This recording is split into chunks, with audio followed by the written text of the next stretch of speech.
परम सत्कारयोग साध संगत जी, वाहिगुरु जी का खालसा वाहिगुरु जी की फतेह। फतेह का जवाब एक बार फिर दे दो, वाहिगुरु जी का खालसा वाहिगुरु जी की फतेह। अज का दिन बहुत मुबारक दिन है और ख़ास तौर पर इतिहास के हवाले नाल, विरासत के हवाले नाल मैं कह सकदा कि होला महला मनाउण दा त्यौहार पुरब जिहड़ा है, इसकी इतिहास विच एक वखरी अहमियत है और किसी हद तक कहा जा सकता है कि होला महला दी पिरत ने, इस रिवायत ने आउण वाले इतिहास नूं बदल दिता सी। काफ़ी हद तक इतिहास की दिशा बदल गई सी। बस इसे गल ते मैं दो तीन नुकते तुहाडे नाल साझे करना चाहूँगा। एक कवि होए ने कवि सुमेर सिंह, उन्होंने बहुत खूबसूरत एक कविता है उन्होंने और उसदियाँ दो लाइना मेरे ख्याल विच सारे फलसफे नूं बंदियां ने। उन्होंने कहा सी, औरन की होली मम होला, होरना दी होली है मेरा होला है। औरन की होली मम होला, कहो कृपा निध बचन अमोला। गुरु गोबिंद सिंह पातशाह ने फैसला कर दिता सी, एक बचन मूँहों कढ़िया सी कि होली होरना दी है, साडा ते होला है। औरन की होली मम होला, मेरा होला है, कहो कृपा निध बचन अमोला। गुरु साहब ने मूँहों ये वाक कढ़िया और इतिहास नूं बदलन दी दिशा जिहड़ी है वो कायम हो गई। इतिहास ये दसदा है, मैं थोड़ा जिहा इतिहासक प्रसंग तुहानूं जरूर तुहाडे नाल साझा करना चाहांगा। देखो, गुरु नानक साहब का समा है, बाबर का हमला होया है। मैं गल होला महला की कर रहा। बाबर का हमला है, गुरु नानक साहब बोल पे ने। गुरु नानक साहब ने कहा सी, खुरासान खसमाना किया, हिंदुस्तान डराया, आपे दोस्त न देई करता, जम कर मुगल चढ़ाया, एती मार पई कुरलाने तैंकी दर्द ना आया। उलांबा दिता सी, उलांबा दिता सी और बाबर नूं जम कहा सी, जम कर मुगल चढ़ाया, एती मार पई कुरलाने तैंकी दर्द ना आया। ये एक हिस्सा है गुरु नानक पातशाह ने जो कहा सी जदों बाबर का हमला होया। दूजे पासे जिहड़े राज करन वाले सन, उन्होंने भी ताड़ना भरे शब्दों विच गुरु साहब ने कुछ कहा सी। गुरु साहब ने कहा सी, अगों दे जे चेतिए तां कायत मिले सजाए, साहां सुरत गवाइयां रंग तमाशे चाए। तुसी रंग तमाशियां च लगे हो, तुसी सुरत गवा दिती है, ते जे अगों दे जे चेतीए, जे पहला तो ध्यान रखिया हुंदा, मुल्क गुलाम क्यों हुंदा, मुल्क दी बेपती क्यों हुंदी, औरतां दी बेपती क्यों हुंदी।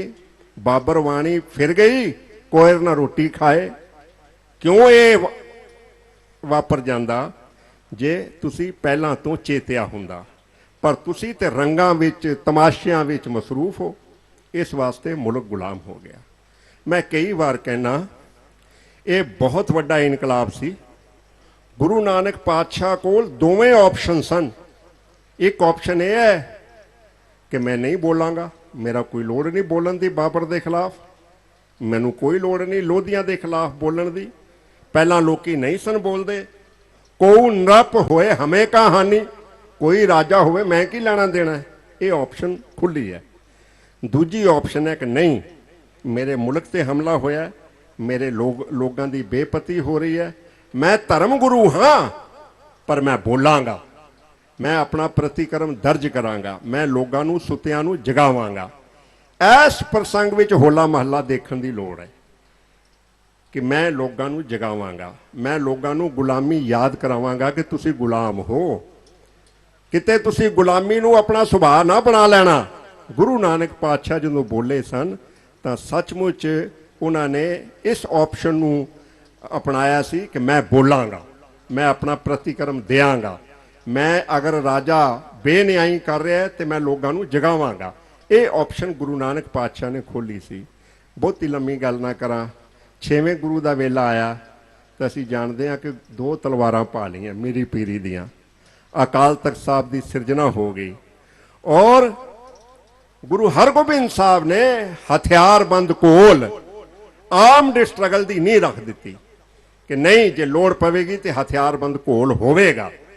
गुरु अर्जन पातशाह की शहादत हो चुकी है। इस प्रसंग में देखिए होले महल्ले नूं कि जदों गुरु अर्जन पातशाह की शहादत हो गई, बाबा बुढ़ा जी, भाई गुरदास जी और माता गंगा जी गुरु हरगोबिंद पातशाह नूं विच बिठा के फैसला करते हैं कि अकाल तख्त साहब की सिरजना की जाएगी। और गुरु हरगोबिंद साहब मीरी और पीरी दियां 2 तलवारां पहनणगे एक दी जगह, एक पीरी दी एक मीरी दी, एक संसारक सत्ता दी और एक अध्यात्मक सत्ता दी। एक कृपान अध्यात्मक सत्ता दी है और दूसरी कृपान टेंपोरल पावर दी है।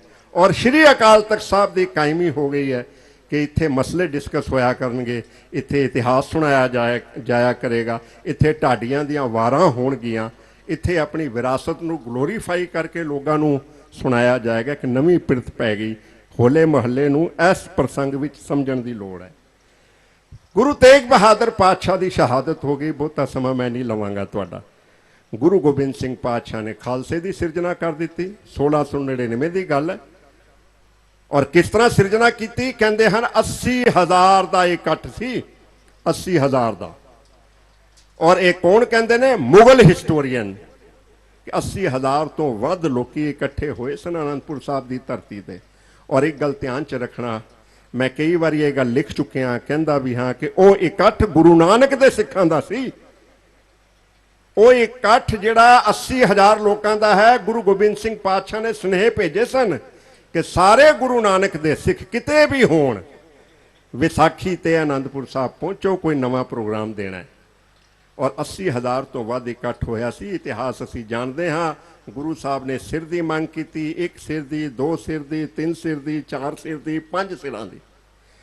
मैं कई बार कहना कि वह इकट्ठ 100% नंबर लैके पास होया सी, क्योंकि गुरु साहब ने 5 बार सीस मंगया सी और 5 बार सीस हाजिर होया सी। खालसा की सिरजना हो गई 1699 विच। और हुण मैं जिहड़ी गल असली है कि सिर्फ 1 साल बीतिया सी खालसे की सिरजना तो बाद। गुरु गोबिंद सिंह पातशाह ने 1700 ईस्वी विच पहली वारी होला महला रचाया सी आनंदपुर साहब की धरती ते। ध्यान रखना, खालसे की सिरजना तो इमीडिएटली बाद तकरीबन 1 साल के वक्फे तो बाद 1700 ईस्वी विच गुरु गोबिंद सिंह पातशाह ने फैसला कर लिया कि होला खेडिया जाएगा।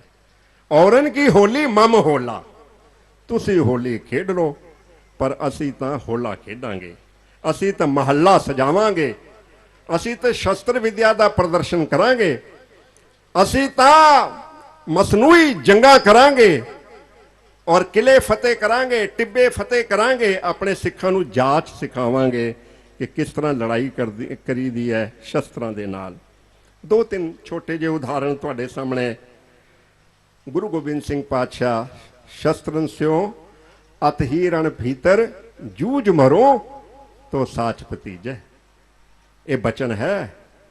फिर जब आप की औद निधान बने अत ही रण में तब जूझ मरूं, ये संदेश है गुरु गोबिंद सिंह पातशाह का स्नेहा है, संकल्प है, वर्तारा है गुरु गोबिंद सिंह पातशाह जिहड़ा वो सिखा रहे ने।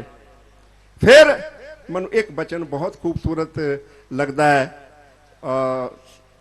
महाकवि संतोख सिंह होरा ने अपनी रचना विच इसनूं थां दित्ती है। क्या है कि गुरु गोबिंद सिंह पातशाह ने एक बार कहा सी, शस्त्रन के अधीन है राज, जो ना सरै तिस बिगड़त काज, शस्त्र के अधीन है राज। राज जिहड़ा है, सत्ता जिहड़ी है वो शस्त्रां दे अधीन रहिंदी है। ये सुनेहा है होला महला साहब का, शस्त्रन के अधीन है राज, जो ना सरै तिन बिगड़त काज। फिर गुरु गोबिंद सिंह पातशाह ने कहा सी, जब हमरे दर्शन को आवो बन सुचेत तन शस्त्र सजावो। मेरे दर्शन नूं आना, मनु मिलन आना, तो कृपा करके शस्त्र पा के आयो। शस्त्र पा के आना है जदों मनु मिलन आना है। ये आदेश होला महला और खालसे दी सिरजना वेले दा गुरु गोबिंद सिंह पातशाह दा है। जब हमरे दर्शन को आवो, बन सुचेत तन शस्त्र सजावो। कमर कस्सा बन देहो दिखाई, हमारी खुशी होए अधिकाई। जे कमर कस्सा भी बन के आओगे तो मैं बहुत खुश होवांगा। जे शस्त्र धार के आओगे तो मनु बहुत आनंद आएगा। मैं चाहांगा कि तुसी शस्त्र सजा लो। ये जड़ा सुनेहा है, ये होला महला साहब का सुनेहा है। और फिर जे मैं इतिहास वल जावां, बाणी वल जावां, तो बहुत सारिया रचनावां ऐसिया ने जिहदे विच शस्त्रां नूं बहुत बहुत प्राथमिकता दी है। अस किरपान खंडो खड़ग तुपक तबर अर तीर, सैफ सरोही सहथी यही हमारे पीर। यह दर्जा शस्त्रां नूं गुरु गोबिंद सिंह पातशाह ने होला महला वाले दिन दिता है। आखिरी गल मैं कहनी चाहूँगा, ये होया क्यों सी? होया इउं सी कि देश गुलाम है, देश विच लोगों की बेपती हो रही है, सरकारे दरबारे कोई सुनवाई नहीं, और मनु गुलामी ओपरी नहीं जापदी पई।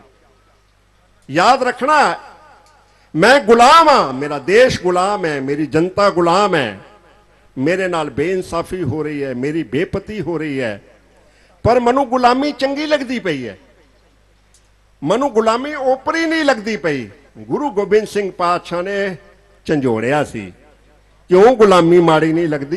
तैनूं सुभाव पै गया गुलाम रहण दा, तू गुलामी नूं किस्मत समझ लिया, तू गुलामी नूं अपना भाग समझ लिया, तू गुलामी नूं नीयत ही समझ लिया कि मेरे ते भागा च गुलामी है तो मैं की करा। नहीं, शस्त्र चुक, शस्त्र के अधीन है राज। शस्त्र चुक, मसनूई जंगां विच ट्रेनिंग लै, एक दूजे ते वार करके वार सहारना सिख, और फिर मैदाने जंग विच आके लड़ाई कर। ऐ सुनेहा गुरु गोबिंद, तैनू गुलामी ओपरी जापनी चाहिए है। ये ना होवे कि तैनू गुलामी ओपरी ना जापे। तैनू गुलामी का दुख होना चाहिए है कि मैं गुलाम हाँ। सुभाव ना बना लई गुलाम रहन दा। सच जानो, मैं इतिहास पढ़दा तो मैनू कई बार लगता है कि सदियां हिंदुस्तान नू गुलाम रहन की आदत पै गई सी। गुलामी ओपरी नहीं सी जापती, गुलामी सुभाव का हिस्सा बन गया सी। इस वास्ते गुरु गोबिंद सिंह पातशाह ने साडी ओप गुलामी जिहड़ी है उस दियां जंजीरां कट्टण वास्ते संदेश दिता सी कि आओ। और एक गल होर, कई बार मैनूं लगता है कि गुरु साहब ने कहा सी, सोचिया सी, कन्वे भी किया सी कि मुल्क गुलाम है और तुसी रंग सुट रहे हो, हस रहे हो। मुल्क गुलाम है और तुसी एक दूजे ते रंग छिड़क के गुलाबी बड़े खुश हो रहे हो। किस गल की खुशी मना रहे हो? मुल्क तां गुलाम है, जनता तां गुलाम है, खुशी किस गल की मना रहे हो? खुशी मनाने का हक तां है कि पहले जंजीरां गुलामी दियां तोड़ो। बहुत वड्डा सुनेहा सी होला महला दा। मुल्क गुलाम है, मैं होली खेड रहा, और होली भी किदां खेड रहा? रंग सुट रहा, रंग भी किदां सुट रहा? नच रहा। किस गल का नाच गाना? किस गल दे रंग सुटने एक दूजे ते? जे मुल्क गुलाम है, पहले मुल्क की आज़ादी की गल करो, पहला ओपरी मनो, पहले किस्मत नूं दोष ना दिओ, अपने हत्थां नूं दोष दिओ कि मैं शस्त्रधारी नहीं हाँ, मैं शस्त्रां नाल प्यार नहीं पाया। गुरु गोबिंद सिंह पातशाह की सब तो वड्डी तरबीयत जिहड़ी है वो शस्त्रधारी होने दी है। होला महला वाले दिन इस गल नूं पल्ले। एक आखिरी गल जरूर कहनी चाहांगा, जेड़े भी जदों भी शस्त्र की गल करिए एक गल नूं सिद्धांतक तौर पर ध्यान च रखिए। शस्त्र नूं गुरु साहब ने अपनाया है, अपने सिखां नूं हुक्म किया है कि मनु मिलन आना है तो शस्त्रधारी हो के आओ। जे कमर कस्सा किया होएगा तो मैं होर प्रसन्न होवांगा। शस्त्र के अधीन राज है, सारियां गल्लां जायज़ ने, पर एक गल नूं याद रखना है जदों भी शस्त्र की गल करनी है, वो ये है कि शक्ति जिहड़ी है वो भगती की ताबिया है।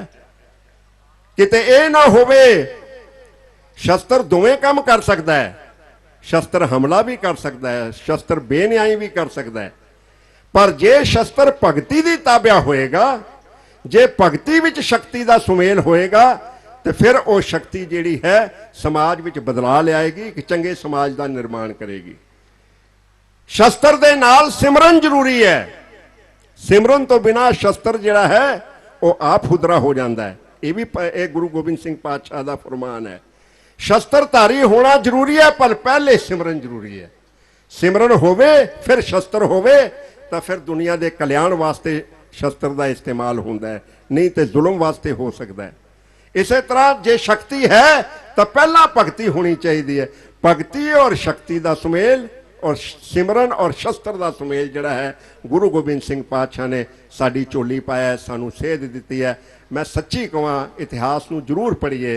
होला महला एक संदेश है, होला महला एक स्नेहा है, होला महला एक सिद्धांत है, होला महला एक संकल्प है, होला महला एक ऐसा फलसफा है जिसने इतिहास का रुख मोड़िया है।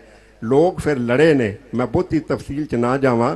1700 विच जो इतिहासकार दसते ने 1700 ईस्वी विच पहली बारी आनंदपुर की धरती ते 1699 विच खालसे की सिरजना हुई है। 1700 ईस्वी विच पहली बारी होला खेडिया गया और 1708 विच बाबा बंदा सिंह बहादुर चढ़ाई करके तुर पिया।